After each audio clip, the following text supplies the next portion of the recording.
Okay, bago tayo magpatuloy, puwede po bang makahingi po ng isang, favor po sa inyo 'no? Kasi po, kung kayo po ay hindi pa nakapag-subscribe at kayo po ay you like our videos, you find it interesting and, informative, eh, hindi naman po siguro kalabisan 'pag ako po'y humihingi po sa inyo ng pabor 'no? Paki-hit lang po ang subscribe, shares, and like buttons po natin and of course yung notification bell upang sa gano'n 'pag may mga updates po tayo, you'll be duly notified. Alam po ba ninyo na ayon po sa datos ng YouTube ay more than 60% po ng ating, ang ating mga viewers 'no, ay hindi po sila subscribers. Pero of course mapapasalamat din naman tayo dahil kahit hindi pa nakapag-subscribe 'no, ay patuloy naman silang nagtatangkilik po 'no, sa mga videos po natin. Pero mas mabuti po sana kung, kung makapag-subscribe po kayo 'no, para matulungan ninyo ang inyong lingkod na mapalawig pa natin 'no, lalo na kung ma-share po ninyo ito sa ibang kaibigan ninyo, kamag-anak, kakilala 'no, o inyong kapitbahay upang sila din ay meron po silang mapulot 'no, sa mga pinag-usapan natin at magkaroon sila ng kaakibat na legal na impormasyon o kaalaman 'no, ah, tungkol sa batas natin. Sabi nga natin ay, "Lamang na ang may alam sa batas." Okay. Maraming salamat. Okay, so let's now proceed 'no, dito po sa ating, usapin 'no. Ang ating pong, topic 'no, ay sa episode nito ay bigyan natin ng daan 'no, ang pinadala po sa'tin ni Ed de la Merad, if I find it, if I read it correctly 'no, yung ang kanyang username. Sabi niya, "Paano po kung yung properties 'no, ay tinamaan daw ng, dalawang, ah, jurisdictional area 'no, yung kanyang property. Yung isa doon sa isang local government, yung isa naman na pinakamalaking porsyon ng kanyang lupa ay doon naman sa ibang local government." So, ang tanong niya 'no, sa pagkaintindi ko, eh, paano daw, ano na yung situation dito? Kanino ba siya magbabayad ng amilyar 'no? Doon pa sa isang local government na mas malaki ang, nakuhang area o dito sa maliit, na local government? Kasi posible po kasi ito, eh, kasi halimbawa 'no, originally 'pag ang isang property isang buo lang 'yan, but sometimes nagkakaroon po ng political, subdivisions 'no, na kung saan ang isang munisipyo halimbawa ay naging dalawa 'no, o pinagtatlo 'no. Kasi lumalaki po ang population, lumalaki po ang income 'no, kung saan ang local government po nagde-devolve po 'yan at, so maaaring nagkakaroon ng, political subdivisions kaya it resulted to the division of, these private properties into the jurisdiction of several, local governments. So, ito po marahil ang kanyang, tinutumbok sa kanyang, katanungan, okay. Well, 'pag sa ganyan, well, kung alin po ang rule of thumb po diyan, ang pananaw po ng ating, ng inyong lingkod ay kung saan pong area na yung kapiraso ng inyong property ay doon siya na napunta 'no, ay regardless kung gaano ba kalaki o kakonti yung sinakop nung local government sa inyong area, ay do'n po kayo magbabayad ng amilyar. So in short, you will have a situation na dalawa po ang inyong tax declaration certificate. Yung isa maaring sa isang local government 'no, at yung isa naman ay do'n sa ibang local government. So dalawa po ang inyong maging tax declaration certificate, okay. So, yan po ang ating, tatandaan 'no. Simple lang po, ang importante po is magkaroon po tayo ng tax declaration certificate dahil ito po ang pinagbabasihan ng pagbabayaran natin ng ating, property tax 'no, kasi dito nakalagay yung assessed value and on the basis of assessed value ay dito po yung ating babayarang amilyar 'no, taon-taon, okay. So, I will must as well take this advantage 'no, na kasi napag-usapan din po yung tinatawag nating tax declaration certificate ay napakamahalaga po nito 'no. Kasi kung ang inyong lupa o if you, intend to have your land titled later on 'no, kung wala pa, kung di pa ito titulado, aba'y mas maganda po na magkaroon po kayo ng tax declaration certificate. Pumunta po kayo sa inyong local government 'no, at mag-apply po kayo ng, tax declaration certificate, sundin po ninyo ang kanyang mga requirements, no? Foremost of which, siyempre po, kailangan ninyo ang certification sa inyong barangay, no? Na nandun po kayo as an occupant or a residence po din dyan po sa inyong lugar na ito, ha? At siyempre, come out with the affidavit of ownership, tsaka mayroon ba kayong improvements, no? O paano nyo na-acquire yung lupa ninyo? Nagkaroon ba ng bilihan? Nagkaroon ba ng, ito ba yung mana o donation ba ito? Meron po kayong ganung mga dokumento, no? Kasi isa po sa mga requirements yan na pag-apply po ninyo doon sa assessor's office ng tax declaration certificate, no? Na kakailanganin po ninyo, no? Kung kayo ay magpapatitulo ng lupa later on, okay? And of course, mas mabuti rin kung may budget pa kayo, no? You can have your land surveyed, no, by a licensed geodetic engineer upang sa ganun magkaroon kayo ng mga basic requirements, no? Hindi lang sketch plan, no? Tsaka yung subdivision on lot plan, no? Kung ito'y hati-hati na with the approved technical description po, no, galing sa Land Management Bureau, no? Because kung mag-apply po kayo ng titling, ay kakailanganin po ang mga nabanggit ng requirements. Okay? So, I hope nasagot natin ang sulat po sa atin ni Ed de la Mirad. Okay, maraming salamat. Okay, so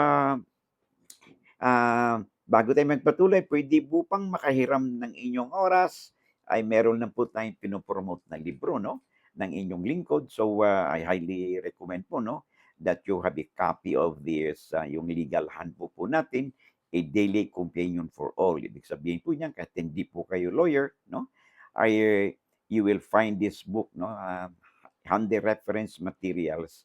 Ito po, this contains the abstract or extract of the different laws, no, na may kinalaman po sa buhay po natin, no, regardless of our social or financial or economic status, pare-pareho lang po ang batas po sa lahat ng tao, no, dito sa Pilipinas, no, with respect to our ating pong legal rights po natin at saka yun po sa buhay po ng isang mamamayan, no.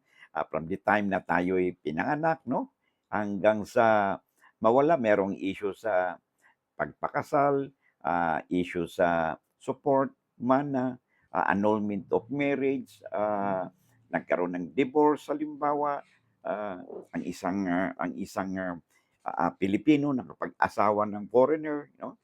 At issue dun sa pagpatitulo ng lupa, tax declaration certificate, easement or right of way, no? Um, issue sa usaping employer and employee relationship, no? Mana, no? Hatian ng mana, sino ba dapat ang may karapatan, no? Sa na magmana, all these things, and law on co-ownership, no? So, yung mga basic na batas po yan ay one way or another po, no? Regardless of our status in life ay mayroon pong hugot niyan ang mga batas din sa ating pagkatao. Okay? So maraming salamat at ito po ay very handy materials po ninyo, no? Para po sa inyong private library o kaya sa inyong bahay o sa inyong workplaces. Okay? Then another books po, no, na ating ipopromote ay of course ito pong handbook on our Bill of Rights, no? Sa ilalim ng saligang batas po natin. And nandito po yung usapin tungkol sa arrest, no? Warrantless arrest at saka yung search and seizure, no? Kailan ba dapat magkaroon ng search warrant bago mahalughog yung ating ari-arian o hindi na kailangan, ha? And then nasa digital world na rin tayo ngayon, no? Pag ang ating po mga electronic gadgets tulad ng laptop, computer, desktop, mobile phone po natin, pag nagamit po ito sa isang krimen, then this will be subject of the cybercrime and we could be subjected, no, yung ating electronic gadgets subjected with different kinds of cyber warrants, no? Kasama na dito ang pagkaroon ng forensic examination, no, ng ating mga mobile sa ating mga gadgets na para either ma-extract po ang laman ng o ma-delete, no, yung laman ng ating electronic gadgets which could be used for or against you, no? Kaya mas bonus po 'no, kung meron kayong kahit konting kaalaman tungkol po sa mga nasabing mga issues 'no, na tinatalakay po 'no, ng Handbook or Bill of Rights. At saka ano bang karapatan ng isang tao kung kayo ay o sila ay nahuli ng ating law enforcement agencies 'no, if they are under custodial investigation. So these are also discussed po no dito po sa Handbook on our Bill of Rights. Okay? So okay, and as regards po dito sa iba nating libro no, yung labor laws kung video po natin no. This is the handy materials for our HR practitioners, mga panyeros po natin sa labor relations, and of course yung ating corporate law sa mga corporate practitioners po natin, no? Handy reference materials din po, no? Mga hardbound po ito. And then yung ating isang libro po, the last but not the least, yung ating SIPRA or the Code of Professional Responsibility po, no? Alam naman natin mga panyeros-panyeras, ito po ang ating Bible, no? In the conduct of our profession as a member of the Philippine Bar. Okay? So these are all hardbound. This is being published and distributed by Central Books, the leading, if not the number one, law books publisher po dito sa Pilipinas. Okay? So they have branches in Mandaluyong, Makati, Manila, and in Quezon City. And meron din sila sa Davao at saka sa Cebu. Okay? So paki-screenshot po if you want no so that you can mayroon po silang QR code diyan and you can access their website at makilatis po ninyo kung ano bang nilalaman ng ating mga libro na you will have an informed decision kung dapat bang bumili kayo nito o magkaroon kayo nito. Okay? So, ang kanila pong website is www.central.com.ph. Okay? So, maraming salamat. And then, okay, go back now sa ating palatuntunan. Of course, I hope no nabigyan natin ng linaw no ang sulat po sa atin ni Ed de la Mirad. Okay? So sa kapapasok pa lang no, you can watch naman no this video sa replay po. And kung hindi pa po kayo nakapag-subscribe, pwede pang hihirit po ko sa inyo ng isang click po, isang hit ng subscribe, shares, and like buttons po natin. And of course, yung notification bell upang sa ganun, pag may mga updates po tayo, no? You'll be duly notified at wala po kayong mamimiss na mga episode po natin. Maraming salamat no sa inyong mga suporta. Of course, no sa ating mga suki diyan na walang humpay po ang kanilang pagtangkilik po sa atin, no? To name a few, no, si Moonflower from the USA, sila ni Florence of Russia, no, si Mary Ann Libron, no, at saka si Nelsita Constantino, si Arnel Nadal, si Alex Barredo, so si David Dragon, thank you very much, no, sa inyong suporta po, lalo na yung kay hindi kayo nag-skip ng ads po natin. Sabi nga ni Mary Libron talaga daw po na no skipping ads na po siya. Thank you very much. I hope all is well sa inyong lahat.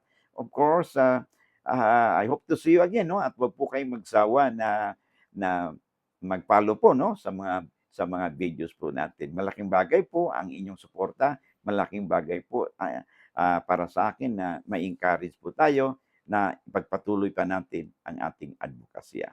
Hanggang dito lang muna tayo for this episode and I hope to see you again in the next video po natin.